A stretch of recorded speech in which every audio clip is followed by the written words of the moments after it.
Alors, ce qu'on va faire maintenant, c'est qu'on va aller chercher une image en couleur, une illustration, un clip art en couleur, avec pas trop de couleurs, mais jusqu'à présent, on a fait la vectorisation en noir et blanc, on va faire la vectorisation en couleur, et puis on remplacera les couleurs par éventuellement des motifs. En tout cas, oui, certaines des formes dans l'illustration seront remplacées par des motifs, ce qui me permettra de vous expliquer quelque chose à propos de la recherche graphique avec les motifs.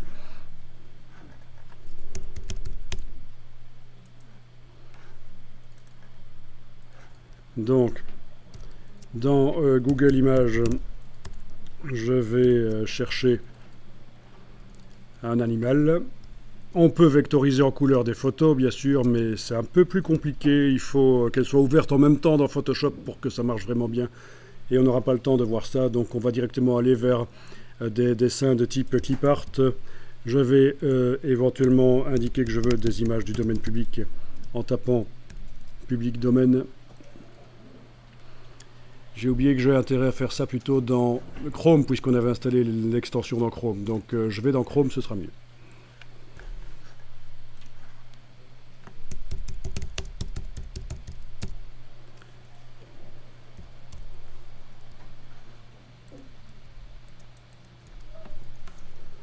Voilà. Donc, je n'ai pas précisé vraiment quel animal je veux. Outils, type, clip art. Bien. Donc, on a des images. Je vais vous demander de choisir une image clip art qui montre des aplats. Donc, pas trop de nuances comme celle-ci. Des aplats et pas trop de couleurs non plus.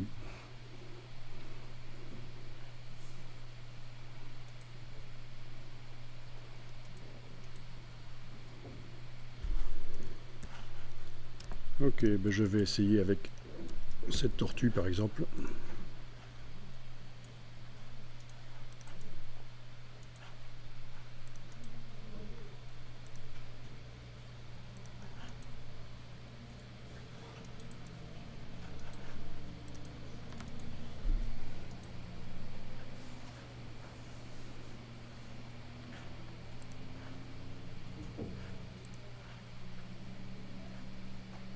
J'étais en train de regarder s'il ne s'agit pas d'une image SVG, mais à mon avis non. Ce n'est pas du vectoriel directement.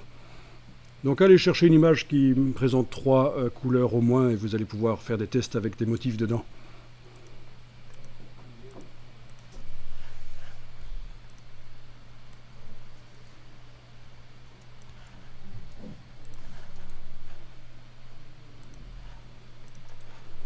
Vous l'importez donc dans Illustrator.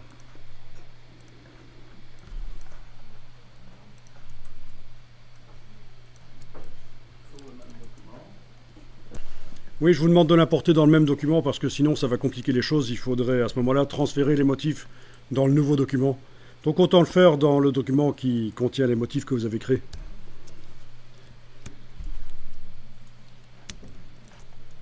Bon, j'agrandis la zone de travail avec l'outil plan de travail, ce sera plus sympa.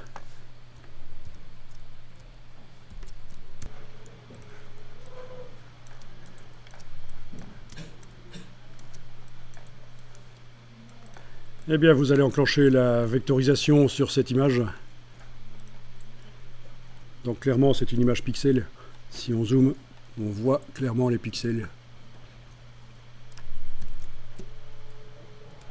Donc ce que je vous montre ici, bien sûr, fonctionnerait avec une image que vous avez dessinée vous-même en couleur sur du papier. Vous l'avez scannée, vous l'avez photographiée proprement avec un smartphone, vous la récupérez dans Illustrator. Donc je ne vous incite pas à utiliser forcément des images qui viennent du web. Vous pouvez faire la même chose avec vos propres images.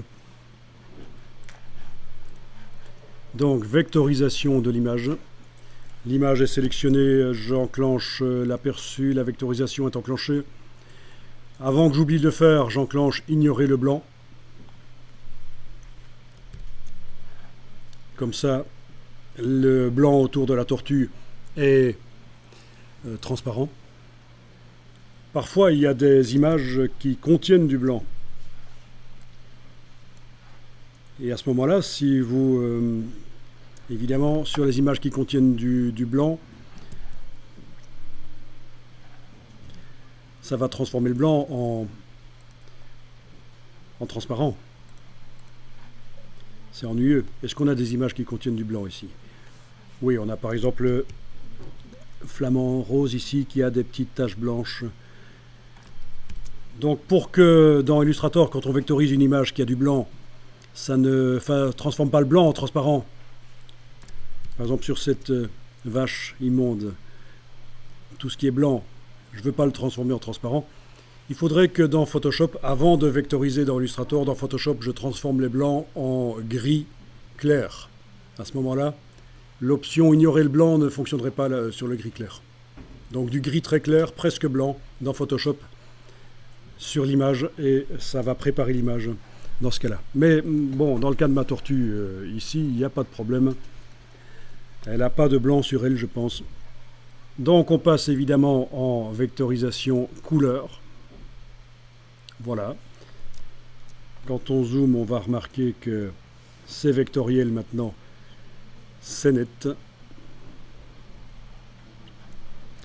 Vous avez bien sûr la possibilité d'influencer le résultat, on l'a déjà vu, avec les curseurs. Le curseur, il n'y a pas de curseur seuil parce que c'est pas du noir et blanc. Par contre, vous avez le curseur tracé. Voilà, qui influence quand même pas mal le dessin, la vectorisation, angle aussi, bruit. Donc faut tester.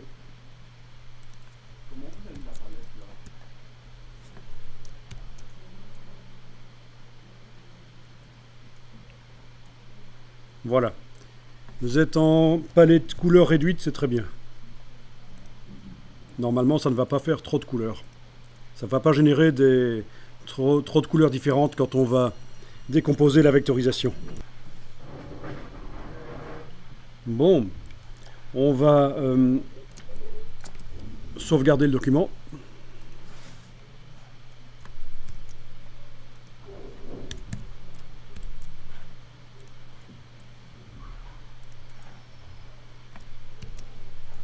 On va terminer la vectorisation, la transformer en vecteur pour pouvoir aller plus loin, pour pouvoir faire d'autres choses. On peut très bien continuer le travail. Si la tortue nous convient comme ça et qu'on ne veut pas travailler sur elle, on peut la laisser sous forme de vectorisation et continuer le travail, c'est pas un problème. Mais si je veux aller plus loin sur les couleurs, changer les couleurs, mettre des motifs dans la tortue, il faut que je décompose la vectorisation, il faut que les tracés apparaissent, que ce ne soit plus une vectorisation dynamique, modifiable. Alors pour ça, vous savez qu'il faut aller dans Objet, Vectorisation, Décomposer.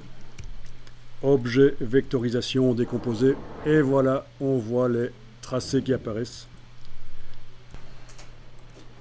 Voilà, j'enregistre le document, encore une fois.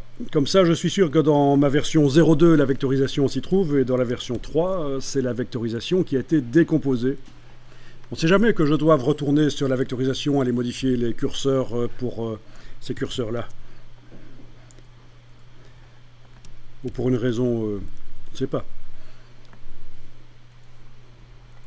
Ok, donc on a décomposé la vectorisation, on obtient donc dans la palette des calques un groupe avec toutes les couleurs qui composent la tortue, dans mon cas, ou n'importe quoi comme bestiole que vous auriez choisi. Voilà. Il y a quand même pas mal de formes qui créent l'objet là.